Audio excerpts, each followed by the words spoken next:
So we got some news, huge reprint, restock, whatever you want to call it these days. Over 1 million units anticipated for Prismatic Evolutions, ETBs, and booster bundles at major retailers. No surprise, you check everyone's go-to TCG player during the dip. You know what I mean? 100 plus almost every day. The past couple days now are being sold. No surprise. And I just want to bring this up because I watch Pokemon YouTubers, Pokemon YouTube investors, whatever you want to call them, every day just to see what they're talking about. And it's the typical Prismatic Evolutions and stuff like that. The popular sets that are everyone else is talking about. And I get it.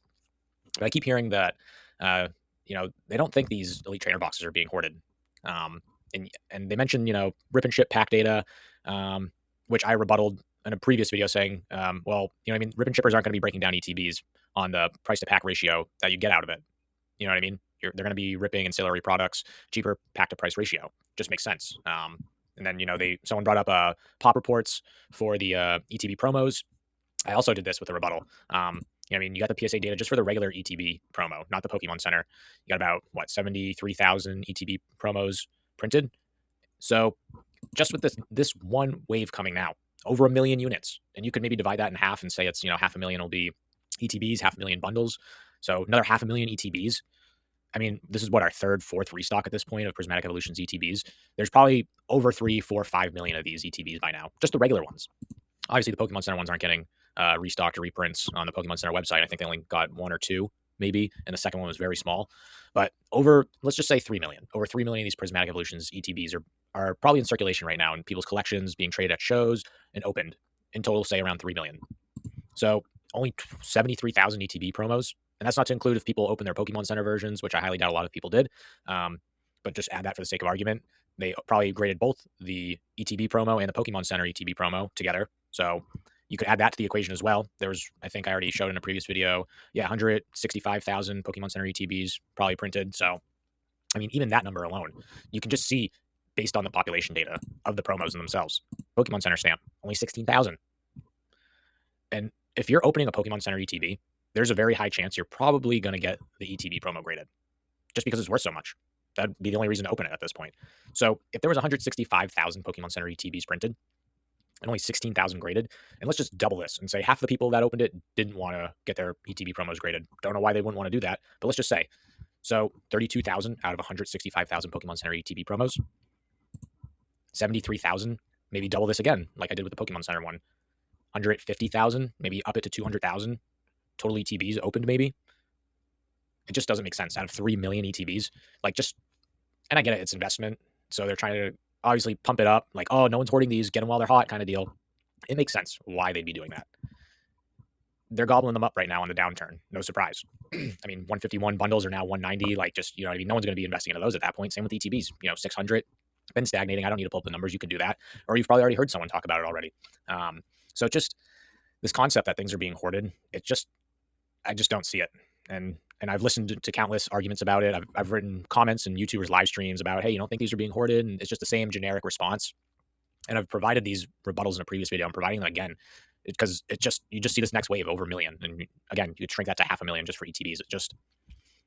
People are hoarding these. You got that one guy, Vapor Self, who's probably, a blip in the whole entire hobby. And he's got probably over 300-400 Prismatic ETBs. So if he's just a blip in the bucket, think about how many bigger people in the space are also stacking these ETBs. And what I'm trying to get at is, anyway, these are going to go up over time. That's just historically any Pokemon product. Everyone's seeing what 151 is doing, and they're now translating that into Prismatic. Well, the Prismatic bundles will hit, $190. The Prismatic ETBs, those will hit $600. And I can see that happening.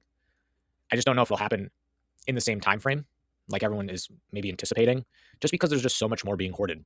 And you go back to, I watched a Team Rocket Joey video, the average person, investor, flippers, around for about 6 months to 3 years. I mean, since Prismatic came out, we're approaching the 1.5 year mark. It just makes you think. And I'm not making a guarantee this could happen, but it's just a thought that I think people need to think of is just, you got a lot of people that are coming in right now that we're all on the Bitcoin train, all on these other trains when they were going on their upswing. And if they're not going to be here in another year or two, there's potential that, Prismatic Evolutions, ETBs specifically, could be subject to a mass liquidation event.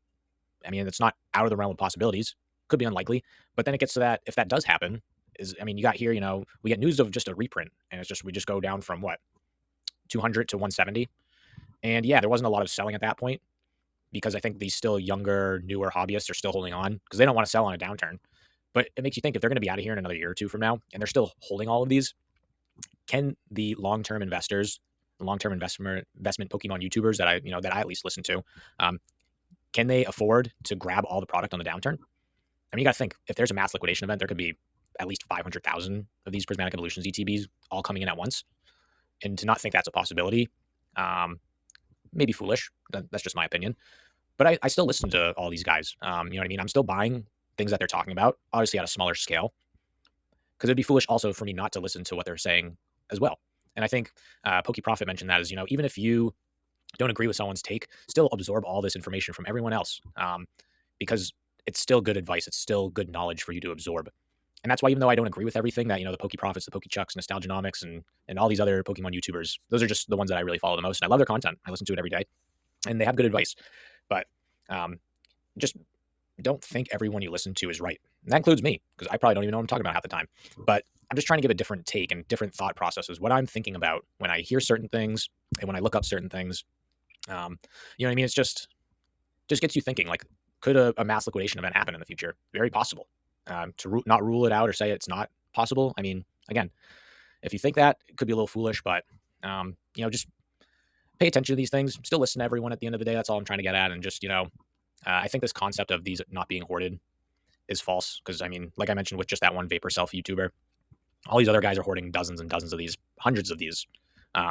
And that just lets me know that in 5-10 years from now, there's going to still be hundreds and hundreds of these, thousands of these, hundreds of thousands of these probably. Like, I wouldn't be surprised.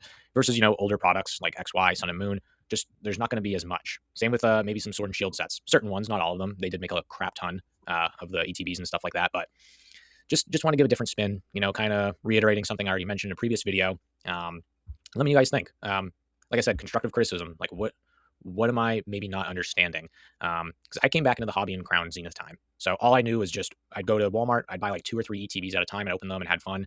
I was never really big into the investing at that point. I probably opened over 20 Crown Zenith ETBs and a bunch of like collection boxes and stuff like that because it was just so fun to rip. And I came back at like, I guess the worst time because it was like the best opening experience. And I haven't really been opening anything since then, like just a little bit here and there if I can get it at retail. But a lot of it I'm just trying to, withhold from opening and really just kind of focus on the collecting investing aspect. But yeah, leave a comment. Let me know what you guys think. Like, what am I missing? Change my mind if you can. I hope you guys enjoyed the video. Just a different spin. I'm not saying anyone's right or wrong, but just listen to everyone. Listen to everyone's take. So hope you guys enjoyed the video, and we'll see you in the next one.